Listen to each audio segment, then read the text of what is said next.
All right guys, welcome. It's Anthony Gonzalez here again with another G-Fit video, and today we have leg day. One of the key things I always focus on is leg day every day. A lot of people ask me, what does that actually mean?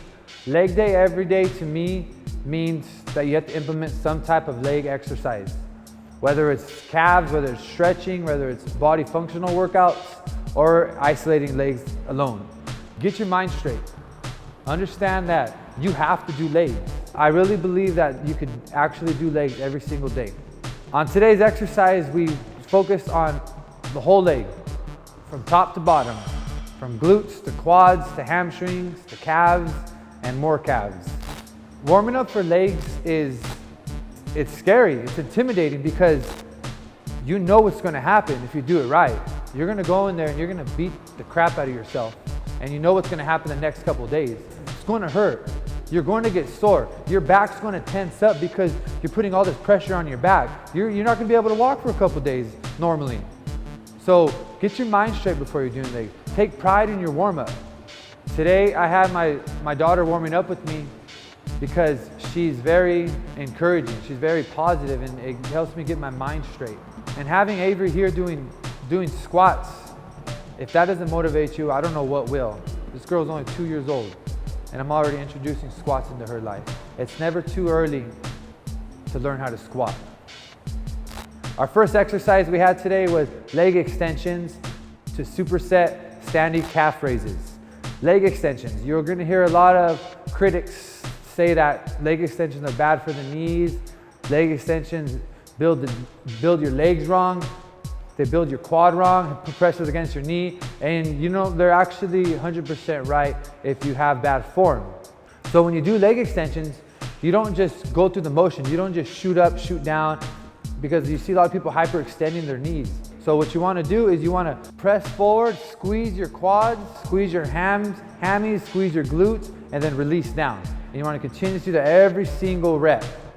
Standing calf raises, you could do multiple exercises for them. Today we did them on a Smith machine. I do the three-step method. The three-step method is point your heels on the outside, point your heels on the middle, and then you point your heels on the inside. And you keep repeating that 3, 3, 3 until you obviously can't do anymore. I don't necessarily count reps when I do calves, and most exercises I don't. The key thing with calves and how to get them to grow is you need to stretch them and you need to go heavy.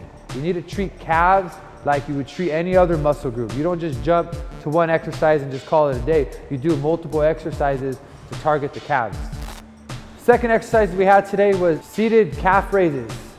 Seated calf raises can be done on obviously machines that are designed for seated calf raises, but today we're gonna do it with dumbbells on our legs because not many people have that machine. And also because I enjoy having the dumbbells on my legs more than on a machine, because I feel like I could isolate each leg individually. Superset it to dumbbell lunges, because calves are such a small muscle group that it's kind of boring to isolate it by itself. So we're doing legs today, so I did it with walking lunges. Dumbbell lunges are very effective and they kick your butt tremendously if done correctly. I see a lot of people when doing lunges, they dip forward and they hold their back this way. What you want to do is you want to really fight for your position and really engage your lumbar, squeeze your triceps, keep your chest high, keep your chin up, and focus on heel toe. Every time I do lunges, I tell my clients, chest out, chin up, heel toe. You step with your heel and you end with your toe, and you keep repeating that. Third exercises was squats. Squats can make you or they can break you. Squats are, if not the most effective exercise you could possibly do, not only for your physical feature, but for your spiritual feature and for your mental feature, and for the whole aspect of your body. Squats can save your life. What do you do every single day? You squat, whether it's on the couch, whether it's getting in your car, whether it's on the toilet, regardless, you're always squatting. A lot of people neglect squats. A lot of people push squats in the back burner and say my knees, my back, my neck, my toes, my tongue, or whatever it may be. Squats, you need to do them. You need to learn how to do them. This is why I'm breaking it down with my daughter on how to do squats.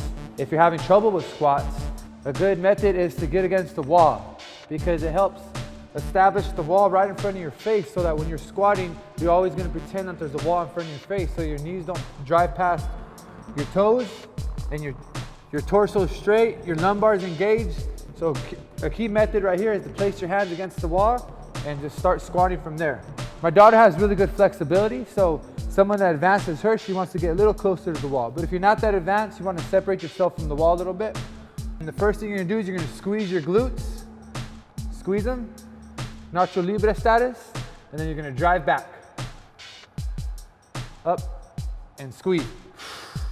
Again, drive out, up, and squeeze. My daughter has really good flexibility, so I'm gonna have her just go right around 90 degrees. Once you build your technique and build your form and build your confidence in bodyweight squats and establishing your heels and establishing your lumbar, then you can slowly add weight to your back. Start with lightweight, start with the PVC pipe, start with dumbbells, start with easy bar, 20 pound, and then enter the squat rack. A lot of people neglect it is because they're not confident in doing squats. You're just not confident. When you're not confident, you could think of 100 excuses why you're not able or capable of doing squats. Establishing your technique on squats is going to build your confidence, and it's going to make you stronger. Because when you're confident in doing something, you're going to want to do it more, and you're going to see more results.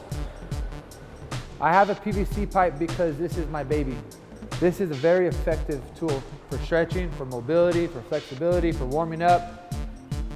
I'm using it right now to demonstrate on whether the high bar or low bar. High bar or low bar, which is more effective, which is better, which isn't better. It's a preference. So the high bar is placed on your traps, and it puts a lot of pressure on your neck area. The reason why people choose high bar is because it's easier. It's an easier position, it's more comfortable on your back. Low bar, on the other hand, puts a lot of tension on your wrists, on your shoulders, and so you don't see too many people doing low bar.